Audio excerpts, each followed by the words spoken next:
Olá, galerinha do sétimo ano, estamos aqui para mais uma videoaula. Hoje vamos falar sobre o capítulo 3 do livro de vocês, livro do segundo bimestre, capítulo 3, fala sobre teatro e dança no Renascimento, tá? Então nós vamos falar sobre o avanço, como o teatro e a dança, eles ganharam cada vez mais força, né? Cada vez mais espaço, tá? Dentro do continente europeu. Então é o que nós vamos ver aqui, como aconteceu esse avanço, como aconteceu esse crescimento, como a dança e o teatro conseguiram ganharam mais espaço dentro do continente europeu, ok? Então o primeiro ponto é que esse capítulo ele se inicia lá na página 129, ok? Página 129, capítulo 3. E o primeiro tópico, né, o primeiro subtítulo, ele fala sobre a riqueza teatral do período do Renascimento. Tá? Riqueza teatral do período do Renascimento. Então, como o teatro ele ganhou força nesse período? Então, vamos ver? Já o primeiro parágrafo, ele já cita um pouquinho sobre isso. Ele começa a desenvolver sobre isso. Vamos lá? Então, segue comigo. Página 129. O teatro praticado entre os séculos XIV e XVI foi muito diversificado. Ou seja, existia muita variedade.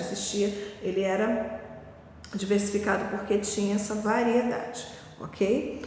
A variedade era tanto em relação aos temas quanto em relação aos procedimentos, de como fazer, né? Os países europeus desenvolveram formas teatrais alinhadas às suas culturas, tá? No entanto, o que essas manifestações teatrais tinham em comum era o afastamento do caráter religioso. Então, mesmo tendo temas variados e procedimentos também variados, né, diversificados, né, mesmo tendo essa diferença, todos esses temas ou todos esses procedimentos tinham uma característica em comum, tá? Que característica era essa? É que todos eles se afastavam, tiveram um afastamento, tá, do caráter religioso, tá? O que antes era voltado para o caráter religioso, agora já não era mais, tá? Todos tinham essa característica, essas manifestações teatrais já não tinham mais, não estavam tão próximos, tá, do caráter religioso, mas sim, muito pelo contrário, elas foram se afastando da vertente religiosa, do caráter religioso, ok? E esse caráter, esse fato de estar próximo da religião era um fato voltado para o teatro medieval. O teatro medieval tinha essa característica de estar voltado para o caráter religioso. Já esse início, esse período do Renascimento, ele já traz essa característica diferente, né? De estar se distanciando do caráter religioso, ok? Seguindo ainda na página 129, vai falar sobre a comédia dell'arte, tá? Esse tipo de vertente, ela surgiu na Itália no século XV, tá? E ela foi a vertente mais duradoura do teatro renascentista, tá? Então, ela foi a que durou mais dentro do teatro renascentista, foi a vertente que mais durou, tá? Essa forma teatral, ela é considerada até hoje uma referência, ok? Uma referência para quê? Uma referência para a comédia, no geral, tá? Em razão da composição dos seus personagens e do improviso. Então, é uma vertente que ela é uma referência até os dias de hoje. Seguindo para a página 130 do seu livro, está falando sobre essa vertente, né? A comédia, né?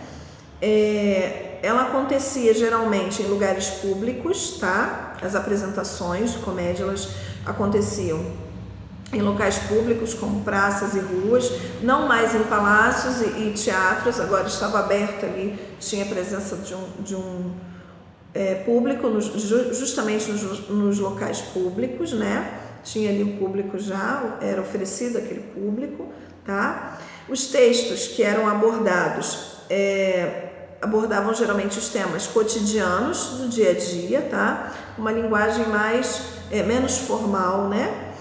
E a representação, ela se baseava basicamente, né? em técnicas de improviso. Então eles utilizavam os textos do cotidiano, tá? E as técnicas para representar eram técnicas baseadas no improviso. Então eles improvisavam, ok? Então isso foi a respeito do teatro durante o Renascimento, tá? Aqui no livro, na página 130, também falam de personagens que ficaram muito conhecidos, tá? Personagens tipo, aí tem alguns a seguir aí, o Arlequim, o Capitão, a Colombina, tem alguns citados aí que eles ficaram muito conhecidos dentro dessa vertente, dentro desse período, tá bom? Seguindo para a página 131, vocês vão ver agora um pouquinho, vocês vão ler sobre dança, tá? O balé de corte. Então vocês vão falar sobre esse tipo de balé, sobre esse tipo de dança, né? E vamos ver que aqui na página 131 fala um pouquinho, né? Vai contando um pouquinho da história. Fala que durante a Idade Média, as manifestações artísticas que não tinham caráter cristão, elas foram proibidas pela Igreja Católica. Então tudo aquilo que era manifestação artística, mas que não tinha ligação, né, o caráter cristão, elas foram proibidas, não podiam ser utilizadas, não podiam fazer esse tipo de manifestação artística. Se não tivesse uma ligação com a igreja, não podia ser feito. Uma ligação com caráter cristão, não poderia ser feito, tá? Aí, com o passar do tempo, né, isso vai desenvolvendo, você vai continuar lendo aí o texto, você vai ver que as coisas vão mudando um pouquinho, tá? Ainda na página 131 fala sobre a Idade Média. Na Baixa Idade Média ocorreu a separação entre a dança popular e a dança erudita. Esse foi um ponto também muito importante.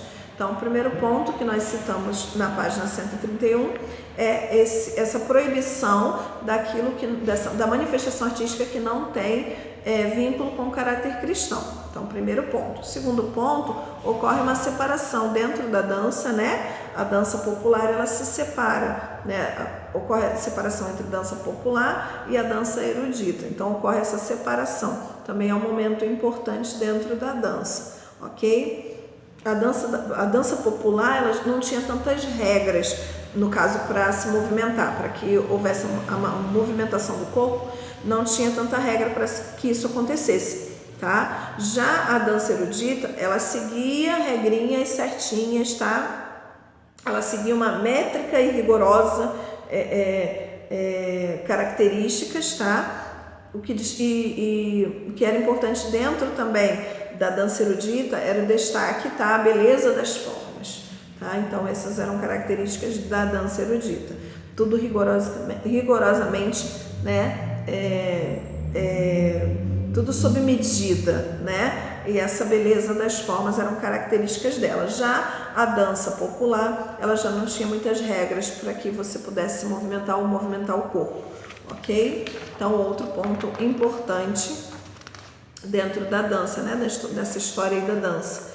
Seguindo, na página 132, vocês vão ver aí, falando sobre a pandemia, fala um pouquinho sobre a peste negra, como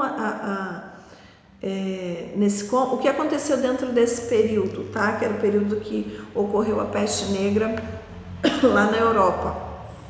Então, o que aconteceu durante esse período? Aí vem falando na página 132.